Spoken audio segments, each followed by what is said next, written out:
नमस्कार दोस्तों, मैं राजकुमार मौर्य प्रखर इंडिया यूट्यूब मंच पे आपका स्वागत है। 2024 का लोकसभा चुनाव आ गया है।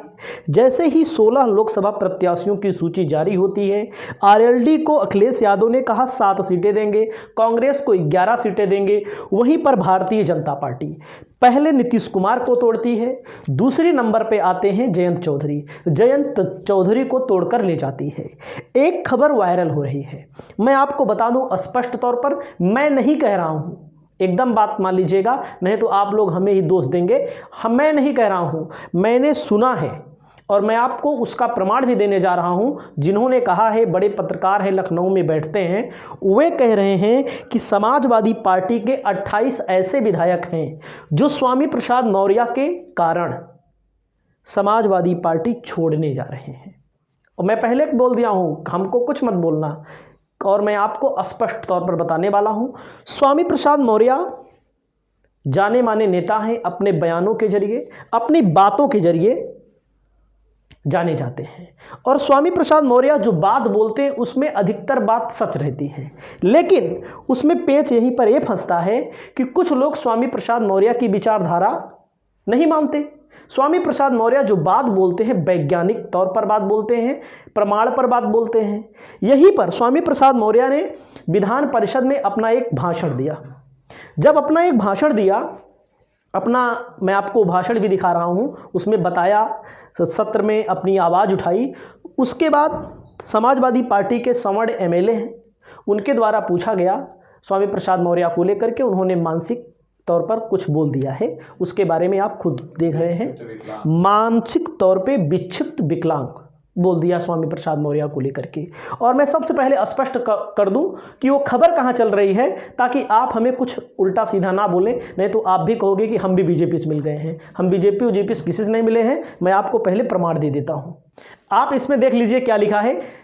सपा के 28 विधायक इस्तीफा देने को तैयार, अखिलेश नहीं मोदी के उड़े होश। अब यहाँ पर मामला इस वीडियो के माध्यम से इन लोग बताया भी है, इन लोगों ने, इनकी आवाज़ सुनाऊंगा तो ये लोग कॉपीराइट मार देंगे। द न्यूज लॉन्चर चैनल आप जानते होंगे, उसमें क्या बात है किसी चैनल के बारे में। और ये लोग में एक जो आते हैं अभिषेक कुमार, उनको भी आप जानते होंगे, उनका भी चैनल है। वो बोलते हैं कि सवर्णों का वोटर सपा कांग्रेस को मिल जाएगा। हमारे सामने ही नहीं, हम हजारों लोगों से, सैकड़ों लोगों से रोज हमारी भेंट होती है।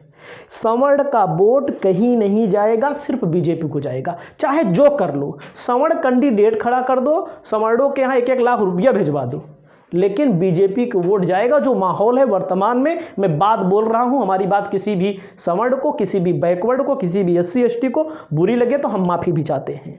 मामला है स्वामी प्रसाद मौर्य का। स्वामी प्रसाद मौर्य इन दिनों गोदी मीडिया पे आपने देखा होगा कि स्वामी प्रसाद मौर्य को अखिलेश यादव नाराज, निकालने वाले हैं, फलाना धमाका। स्वामी प्रसाद मौर्य के बर्थडे पे जाते हैं, कंबल मारते हैं अखिलेश यादव।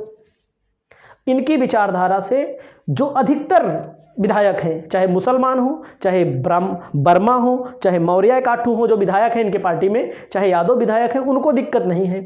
दिक्कत केवल इन्हीं लोगों की है। और क्या बोला था जब मानसिक रूप से विक्षिप्त मनोज पांडे जी ने इनको कहा था, मैं उसको वीडियो में दिखा देता हूं।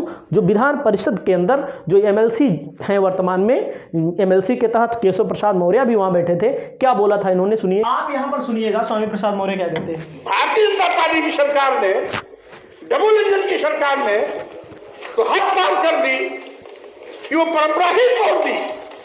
2021 में जो जातवार गणना करानी चाहिए थी, उसने उसकी शुरुआत ही नहीं कराई। तो देखिए 2011 की बात है। आप कोई भी आंकड़ा देखते होंगे, पढ़ते लिखते समय देखते होंगे, जो लोग पढ़े लिखे होंगे, हम अंधभक्तों की बात नहीं करते हैं, जो पढ़े लिखे हैं, शैक्षिक हैं, जो मोबाइल पे डाटा का यूज करते हैं पिक्चर देखने के लिए, फलाना वाली पिक्चर, धमाका वाली पिक्चर, रील देखने के लिए, रील देखा जाता है, सब कुछ देखा जाता है, उनकी बात नहीं कर रहे। जो पढ़े लिखे लोग हैं, चाहे जिस बिरादरी के हैं, 2011 के बाद 10 साल में जनगणना होती है, 2021 में जनगणना होनी चाहिए, जनगणना नहीं हुई, उस पर स्वामी प्रसाद मौर्य बात अपनी उठा रहे हैं। चलिए आगे। अभी पार्लियामेंट में हमारे देश के माननीय प्रधानमंत्री नरेंद्र मोदी जी बोल रहे थे, हम पिछड़े। 2014 की चुनावी सभाओं में भी माननीय मोदी जी ने एक नहीं 10 सभाओं में इस बात को कहा किसी ने उन पर टिप्पणी की थी, हवाला दिया कि हम पिछड़ी जात के हैं, इसलिए लोग हमको नीच कहते हैं। मानवर, पिछड़ों का दर्द समझने वाला भी अगर जात और गणना नहीं कराएगा तो कौन कराएगा? जो हमारे मोदी जी की जाति को लेकर के, मोदी जी की डिग्री को लेकर के हमेशा सवाल होता रहा है। ऐसा कहा जाता है मोदी जी पिछड़ी जाति भले लिखते हैं केवल वो चुनावी वोट पाने के लिए। हम नहीं कह रहे हैं, ऐसा सब कहते हैं। और यहाँ पर उसी चीज़ को लेकर के स्वामी प्रसाद मौर्य अपनी बात रख रहे हैं। हक मानने का काम करते हैं। जो हमारे हकों पर कुंडली मार करके बैठे हुए हैं, जो हमारे आरक्षण के साथ घोटाला कर रहे हैं, जो आरक्षण को खत्म कर रहे हैं। आरक्षण की बात आ गई तो मैं बता दूं, सब लोग जानते हैं 68,69,000 शिक्षक भर्ती में हमारे पिछड़े वर्ग के लोगों को अभी लखनऊ में 600 दिन हो गया बैठे हैं।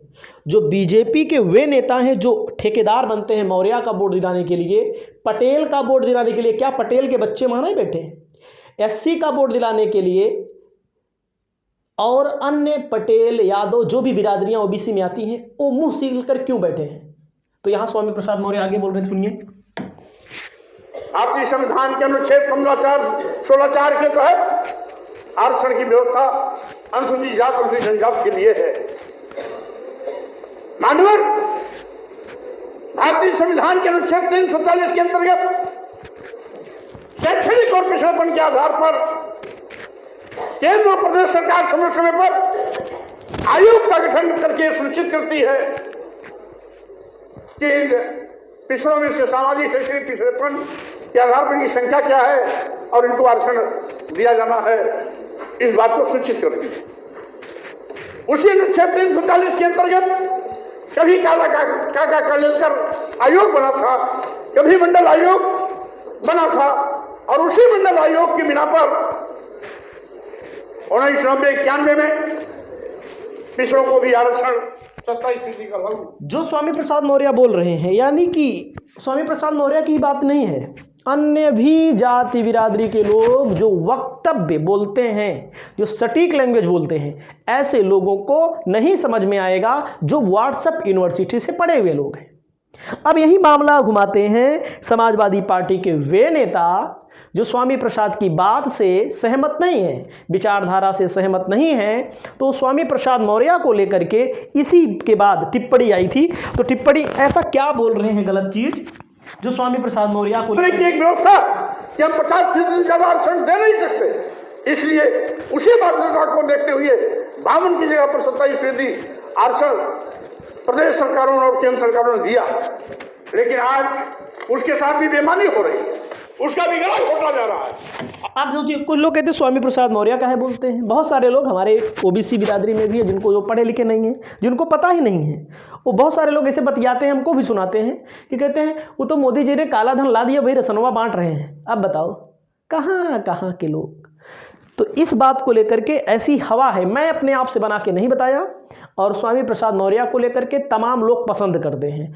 भाई हो सकता है बहुत सारे लोग ना पसंद करते हैं उनकी बात, लेकिन हमारे जो ऑडियंस है, ऑडियंस के अलावा जो ओबीसी है, जो पढ़ा लिखा है, जो धूर्त अंधभक्त नहीं है, जो 5 किलो राशन के चक्कर में अपने भविष्य को दांव में लगाए और उसको ये नहीं पता है देश में क्या हो रहा है क्या नहीं हो रहा है, उसको अपने में मस्त रहना है, उसको आरक्षण का मतलब कोई नहीं है।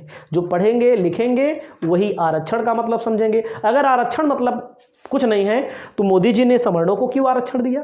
क्या उसका कोई लाभ ले पा रहा है? कोई लाभ नहीं मिल रहा है उन लोगों को। क्यों नहीं मिल रहा है? कि वो लोग तो मोदी को वोट दे रहे हैं और हमारे ओबीसी में बहुत सारे लोग वोट देते हैं, तभी मोदी जीतते हैं। लेकिन जब नौकरियां नहीं निकलेगी तो आरक्षण क्या होगा? जब सब कुछ प्राइवेट हो जाएगा तो आरक्षण क्या ले करके चाटेगा कोई व्यक्ति? तो आप देख सकते हैं ऐसी ऐसी बातें समाजवादी पार्टी के अंदर उभर रही हैं। देखो क्या होता है भविष्य में। वैसे हम इस चीज़ की उम्मीद नहीं करते कि 28 विधायक लेकर चले जाएंगे, 30 विधायक लेकर चले जाएंगे। अब देखो क्या होता है। नमस्कार, जय हिंद।